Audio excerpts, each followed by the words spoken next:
Carbon Sambil Martin, secrétaire général des démocrates socialistes africains, membre du CAP 2015.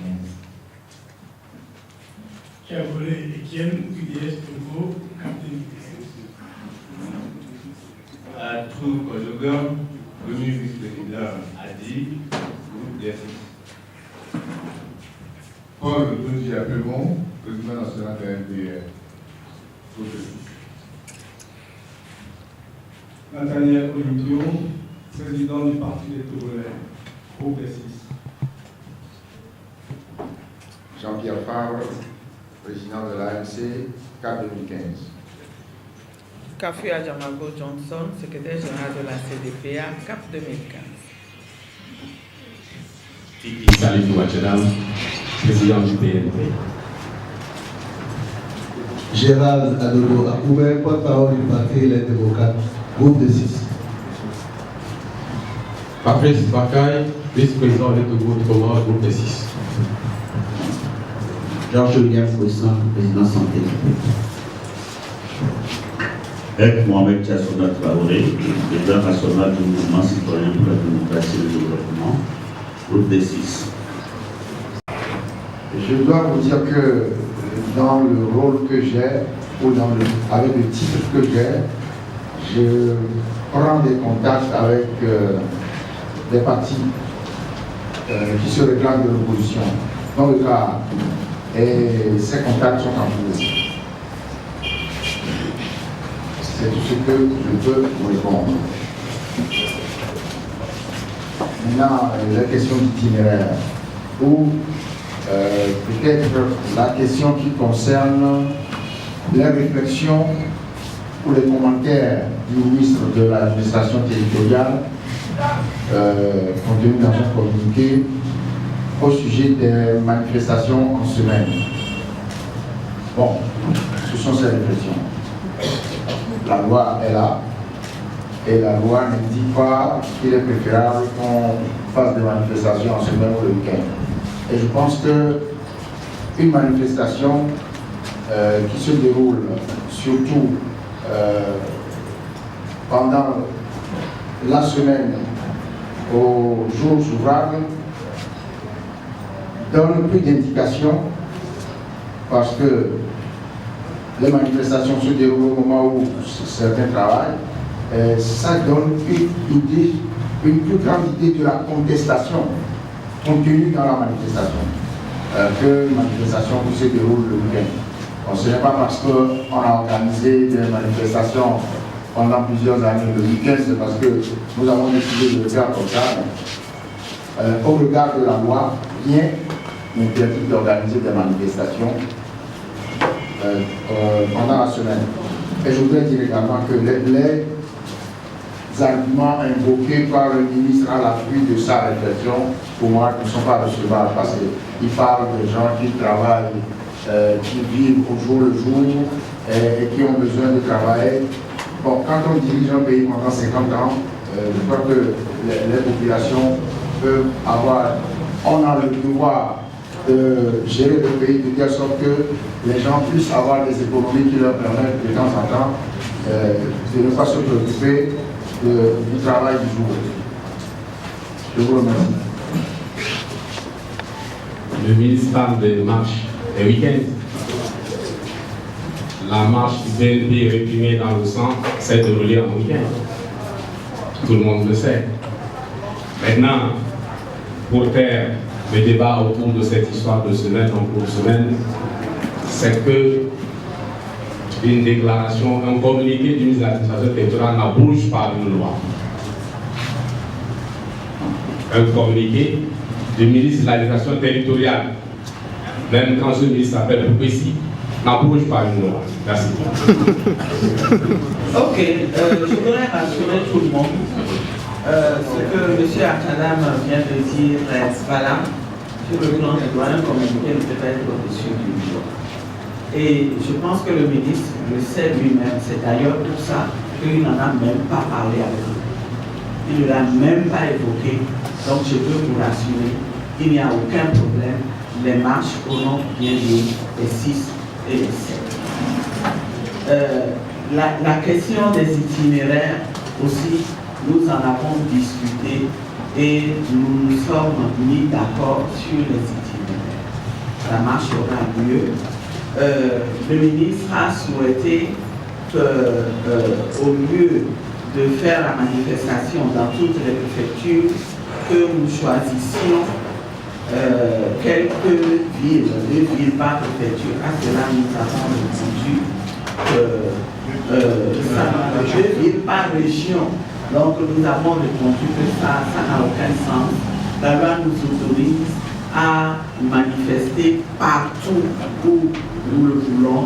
Et donc, notre décision finale, c'est qu'il y aura une manifestation par préfecture et elle aura lieu au chef-lieu de préfecture. Je reviens sur la question du cas pour rassurer tout le monde et vous dire que, en dehors des contacts que le chef de file de l'opposition a pris, eh bien, CAP 2015 et le PNP aussi ont pris des contacts et les discussions sont en cours. Même si vous ne voyez pas le CAR avec nous aujourd'hui, le CAR est avec nous. Voilà. Conduire les manifestants. Et je pense qu'aujourd'hui, c'est de la responsabilité de l'État de mettre en sécurité tous les Togolais partout où ils sont. Et ici, le ministre ne peut pas nous dire qu'actuellement le Togo n'est pas capable de protéger les citoyens partout où ils sont. Qu'on manifeste, que ce soit quoi, l'État a la responsabilité de protéger les manifestants. Et je pense que c'est une idée régalienne de manifester. Et je pense qu'aujourd'hui, le ministre va prendre toutes les dispositions afin que tous les manifestants soient en sécurité. Nous n'allons plus tolérer les bavures. Et nous pensons que la presse, n'oubliez pas que la presse est aussi un moyen de protection. Personne ne peut m'enlever aux yeux au-dessus de tous les journalistes ici devant. Mais dès que je sors d'ici, je sais comment me prendre. On est en lutte. On apparaît, on disparaît, on se montre, on se dissimule. Oui, on est en lutte. Parce que le régime n'est pas prêt à céder. J'ai parlé de la ronde jour et nuit autour de ma résidence. Oui, c'est vrai, c'est réel. Vous avez appris cette histoire de tête de corps à mon carrefour. Même en venant ici, je sais que je suis filé, mais il faut quand même que je soutienne le peuple togolais.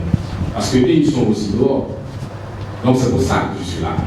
Sans ne pas dire qu'aujourd'hui je suis en paix, Au Togo, encore aujourd'hui, on a besoin d'être courageux pour être opposant. Et c'est malheureux. C'est malheureux. La question de la marche, autorisation, je crois qu'on doit sortir ce mot du lexique quand on parle de marche, de manifestation publique. Nous ne sommes pas sous le régime d'autorisation, mais sous le régime d'information préalable.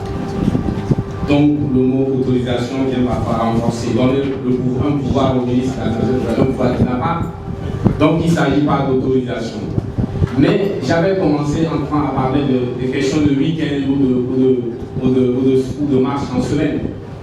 Le PNP a marché de 19-20 en week-end et il a eu des problèmes. Maintenant, nous voulons marcher en semaine. On nous dit non, en semaine, c'est pas bien. Allez en week-end. Qu'est-ce que ça veut dire? Je suis debout, on me dit non, la statue debout, c'est pas bien. Je me baisse, on me dit non, tu te baisses, c'est pas bien. Quelle posture on veut que nous adoptions? Il ne s'agit pas d'itinéraire, il ne s'agit pas de lieu de marche, il ne s'agit pas non plus de jour de marche, mais c'est une opposition claire à l'alternance. C'est le rejet absolu de l'alternance. Ce n'est pas autre chose. Tout le reste des discussions, c'est des subterfuges, on cherche des moyens. L'objectif est là.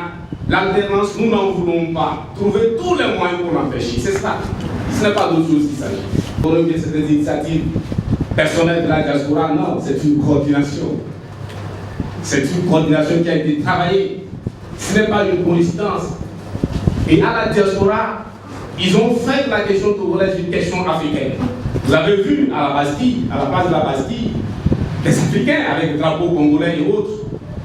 Oui, c'est parce que la construction de l'Afrique va passer par la construction d'une opinion publique continentale. Ça veut dire qu'après le Togo, quand il y aura un problème au Cameroun, au Gabon ou ailleurs, il faudra qu'à l'extérieur, tous les Africains se mettent ensemble pour régler le problème. Donc oui, ce n'est pas des initiatives sans coordination avec ce que nous faisons ici. C'est bien organisé, et on est en contact avec eux, on discute, et ensemble on prend des initiatives. Crainte de débordement, marche en semaine, bon, ça j'ai répondu. Les tricots, ça n'a jamais été un problème. Quand on veut libérer un peu d'une dictature cinquantenaire et qu'il a femme, on ne perd pas le temps à discuter de tricot. Et nous avons voulu que cette marche soit une marche nationale de tous les Togolais. Donc il n'y a pas de tricot, il n'y a pas de rose, il n'y a pas de rouge, il n'y a pas d'orange, c'est ça? Il n'y a pas d'orange, donc il n'y a pas eu de débat comme ça pour dire que c'est un problème, non. Le tricot, ce n'est pas un débat.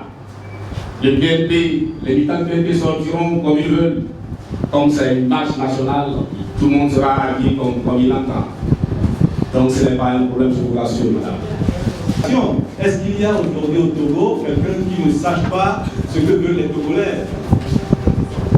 On a simplement compris au bout de 11 ans que les gens ne veulent pas mettre en place l'APG auquel ils ont souscrit en 2006. Peut-être que ça leur paraissait trop compliqué. Eh bien, on va leur simplifier la tâche. Ils n'ont qu'à simplement et purement revenir à la Constitution de 92. Et ça, ils savent faire. Ils savent comment modifier une Constitution en une journée. Et si ça ne se fait pas au bout de 11 ans, c'est bien parce qu'il y a volonté de ne pas faire. Et je vous rappellerai que le Togo demeure le seul pays de la CEDEAO qui a refusé de signer la charte de la bonne gouvernance. Je vous rappelle également que le Togo est le seul pays de la CEDEAO où il y a encore plus d'une cinquantaine de prisonniers politiques. Je dis bien prisonniers politiques, aujourd'hui, en 2017. Donc, ce que les Togolais veulent aujourd'hui, c'est très simple. Nous sortons pour ensemble clamer, dire au gouvernement, à ce régime, que nous voulons purement et simplement revenir à la Constitution de 1992. Qu'il fasse ça et nous serons tous tranquilles. Au départ, on voulait partir de le procédé Senghor de 3 quarts, on l'appelle, mais on a repoussé un peu plus loin, au carrefour suivant. Que ça soit le seul point de départ, les gens qui partiront de là-bas passeront l'itinéraire les amène à Bégon. Le deuxième point de départ qui part de Gakoto, quand on part de Gakoto, on arrive à Bégon. Le troisième point de départ qui part d'Atikoumé passera par Bégon. Donc ça veut dire que les 3 marches vont se retrouver à Bégon avant de progresser vers la colonne de la paix et chuter sur la place du Bafon. Ce qui veut dire que lorsque le premier groupe part, on va avoir une coordination. Lorsque les groupes partent au point de départ, certains marcheront plus vite ou seront à Bégon avant d'autres, mais ils attendront. Donc ils arrivent à Bégon, ils attendent. Le deuxième groupe vient à Bégon, on attend. Le troisième groupe. Et c'est quand les 3 groupes viennent que nous évoluons vers la colonne de la paix avant de chuter au bas fond du... Voilà, c'est comme ça. Et qui sera où? Nous sommes des responsables, mais il y a 3 points de départ. Nous allons nous répartir sur ces 3 points-là. Mais nous tous, nous allons nous retrouver à Bégon pour que finalement la marche converge vers le bas fond. C'est ce que je voulais préciser. Maintenant, pour le reste, la mobilisation et tout ça, j'avoue que vous le constatez, vous êtes des journalistes, vous constatez aujourd'hui que la marche aujourd'hui, les manifestations des 6 et des 7, c'est une histoire de tous les Togolais. Tous les Togolais réclament aujourd'hui d'être dans la rue. C'est pour ça que lorsque le ministre nous dit oui, mais vous ne pouvez pas le faire dans les préfectures, dans toutes les préfectures, on dit mais quelle est la préfecture qu'on va laisser de côté? Parce que cette lutte-là, cette marche-là est une marche républicaine que veulent tous les Togolais. Parce que le problème des réformes intéresse tous les Togolais. Donc on ne va pas priver une préfecture aujourd'hui, vous ne marchez pas. Pourquoi? Sur la base de quels critères? On va lui dire. Et puis surtout que les arguments qu'il avance pour nous imposer ça n'existent pas. Puisque aucune loi aujourd'hui ne dit clairement, le dit que vous n'avez pas le droit d'organiser des révélations dans les préfectures, dans toutes les préfectures à la fois. Alors nous avons choisi de le faire comme ça, et je crois que c'est ce qui va se faire, puisque les préparatifs sont déjà à un niveau assez élevé. C'est clair que c'est une marche citoyenne, nationale, et les groupes organisés peuvent entre eux prendre des décisions d'organiser pour participer à cette marche. Donc si vous entendez des appels de la société civile, c'est que bon, ils se sont organisés pour participer à cette marche, et je crois que c'est de bonne guerre. Pour ce qui concerne les manifestations du 6, la discussion n'a même pas eu lieu. Je voudrais qu'on comprenne cela. Ça, c'est la première chose. Pour ce qui concerne les attentes, nos attentes, vous savez bien ce que nous avons demandé dans le communiqué. D'une part, nous avons parlé du retour à la constitution originelle du 14 octobre 1992. Nous avons continué en parlant du vote de la diaspora et de la révision du cadre électoral. Mais en marge de cela, ou bien d'autre part, nous parlons des gens qui ont été condamnés. Nous demandons leur libération. Nous demandons que les poursuites contre les militants du PNP soient arrêtées. Nous demandons une enquête indépendante pour situer les responsabilités et traduire les responsables en justice. Et nous demandons également que soient arrêtées les entraves aux manifestations publiques que nous connaissons dans notre pays ces jours-ci. Et là, pour ce qui concerne les problèmes que vous avez entendus, qui s'est posé au niveau de l'opposition concernant les couleurs et autres, il n'en a été absolument rien. Je ne sais pas où on a pu entendre ça. Ce sont juste de petites discussions pour que nous puissions nous entendre sur quelque chose. Et il n'y a jamais eu de problème entre les partis d'opposition concernant quelque couleur que ce soit. Les couleurs, ce n'est pas un problème. Nous allons marcher, nous demandons que chacun vienne dans la tenue qui lui plaît. Et nous allons nous dire d'être appelés pour faire cette marche. C'est tout ce que nous avons. Nous voulons apporter les jours à venir. Le Togo vit des moments historiques. Nous sommes déterminés, nous sommes sereins. Ensemble, en restant unis, nous sommes sûrs que nous allons atteindre nos objectifs. Il ne nous reste plus qu'à demander aux populations de bien se préparer. Elles sont déjà mobilisées. Eh bien, rendez-vous donc mercredi matin pour commencer la marche. Et nous profitons de cette opportunité de vous annoncer que tout à l'heure, à 11h, au grand complet, nous irons rendre visite aux détenus à la prison de Lomé. Et nos responsables dans les préfectures concernées feront la même démarche. Et demain, nous ferons une descente sur le terrain. Nous irons parler aux populations ensemble. Nous l'avons dénommé opération coup de poing. À partir de 10h, nous prendrons le départ et nous rencontrerons nos frères et sœurs de Dégon, à Kolé-Sewa, Lukafu, à Albert-Sié et à Diogo. Et à Pour tout le monde, de son communiqué, tout le monde sait qu'on ne change pas les règles du jeu en plein match. Le même ordre de manifestation on se mêle et puis le même jour on serait communiqué. Ça ne se fait pas. Nulle part. On appelle ça communiqué, décret, arrêté. On n'a jamais vu ça nulle part. Ce que je voudrais, vous avez demandé quel est votre objectif. Je vous souviens, il y a déjà 2 ans, le même gouvernement a adopté un projet de loi modifiant la Constitution qui a été envoyé à l'Assemblée que la majorité parlementaire a rejeté en bloc. Nous avons vu depuis, comme l'ensemble des Togolais, qu'il y a plusieurs RPT UNIR, il y a un UNIR du gouvernement, un UNIR de l'Assemblée et il y a le blocage. Cette manifestation qui est appelée par l'ensemble des forces de l'opposition et de la diaspora peut solder également comme l'aide que nous pouvons apporter à cette aile du gouvernement qui voudrait faire avancer les choses désormais. Il pourra s'appuyer sur l'ensemble de la population togolaise pour dire désormais, vous qui voulez qu'on reste au statu quo, désormais, vous avez eu ce peuple dehors, on ne peut plus nous amuser, il faut aller de l'avant. Donc, n'ayez pas à vous poser des questions. Les questions de sécurité, c'est les questions de tout le monde. UNIR a marché en semaine, il n'y a pas eu de bavure. Ils ont su encadrer leur marche. Donc c'est une question de volonté politique. Il y a des rôles. Nous sommes peuple. Nous revendiquons. Celui qui doit donner la réponse, c'est le gouvernement. Et il doit mettre tous les moyens, y compris répondre à nos revendications et encadrer notre marche, de sorte qu'il n'y ait pas de difficultés. Ils en ont les moyens. Quand ils veulent bien faire, ils peuvent le faire.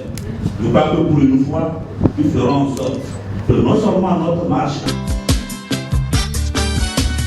Dans un pays avec plusieurs ethnies, quand une seule ethnie